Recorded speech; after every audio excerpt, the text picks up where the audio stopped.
Patch 19 has released, and topping the gameplay changelog was a fix to the instant hit issue plaguing the previous build. I was pretty excited to try this out, as insta-hits have been my primary issue with the game since day one. Hearing that instas had been removed was music to my ear. Oh no.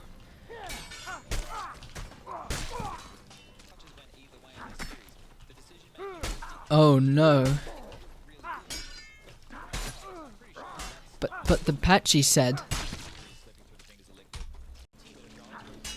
No. As you can see, unreadable accelerated strikes, otherwise known as instas, are alive and well. But Stouty, that hit wasn't instant, it only took 0.05 seconds to reach you. Well observed, my platitude stating friend. However, the distinction is irrelevant, as the reaction time required to read such an attack is beyond that of any human, and therefore, nobody can consistently parry the weapon at close range if feints and drags are also added to the mix. Let me illustrate how to read an attack. I previously thought this was a self-explanatory concept, but I now realise how little of the player base understands this. Unfortunately, this also includes the developers, but luckily for everyone, I am not selfish with my knowledge. Here is a diagram of an attack. The horizontal line measures the time of the attack. The first section of the horizontal line before reaching the first vertical column represents the wind-up phase of the animation. This phase allows you to identify an attack as coming. After the first vertical column, the attack enters the release phase and can deal damage. The final vertical line is when the attack reaches you. The distance between the two vertical columns is the time the player has to read an attack. Note that the wind-up doesn't affect the readability of the attack.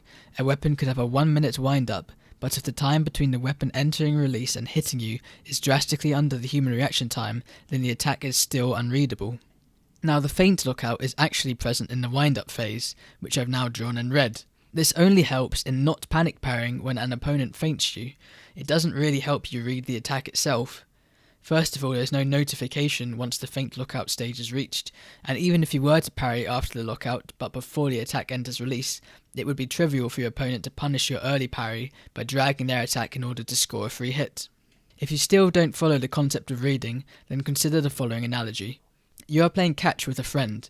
If you were a competitive catch player, you would pay attention to your friend's arm as it moves in the throwing motion, and more importantly, you would follow the ball in midair and extend your arms and hands out to meet the ball as it approaches you. You wouldn't be able to consistently catch a ball by closing your eyes as soon as the ball enters flight and extending your hands out roughly where you expect the ball to land. That is the equivalent of early parrying, and your friend would think you're an idiot. If your friend was a fast pitcher, you might be forced to take the latter approach, as the ball would travel too fast for you to follow its flight in midair. This is the problem present in Mordhau. Currently, the time players have to read attacks is too small, pretty much across the board, but especially if the top tier weapons like the battle axe, which can also two-shot opponents. The solution is straightforward. Slow down the release phase, giving players a longer time to react and encouraging them to read, rather than to early parry. Here I am, futilely attempting to parry the Bastard Sword. Pro tip, it's impossible. A simple test proves my solution is accurate. The server is slowed down, and watch as I can now safely wait for the weapon to reach me before parrying. Note that even though the wind-up has also been extended, it is largely irrelevant, as I am parrying comfortably within the release phase as the attack is about to land. Now some of you will point out that if the attack starts inside my player model, then the release phase would still insta-hit me. Obviously these edge cases are broken and have no place in the game.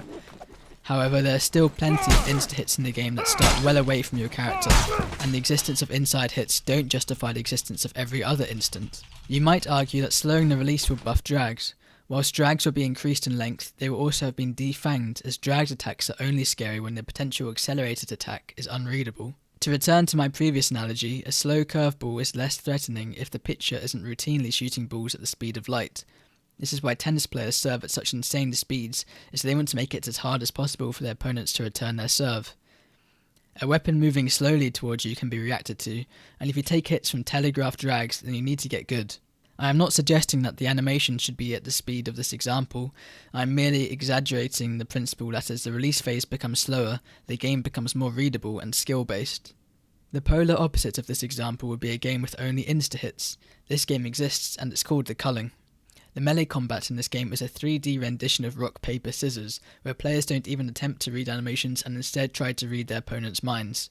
This unskilled gameplay was propped up by a high time to kill, allowing for frequent mistakes, but this didn't mask the unsatisfying combat.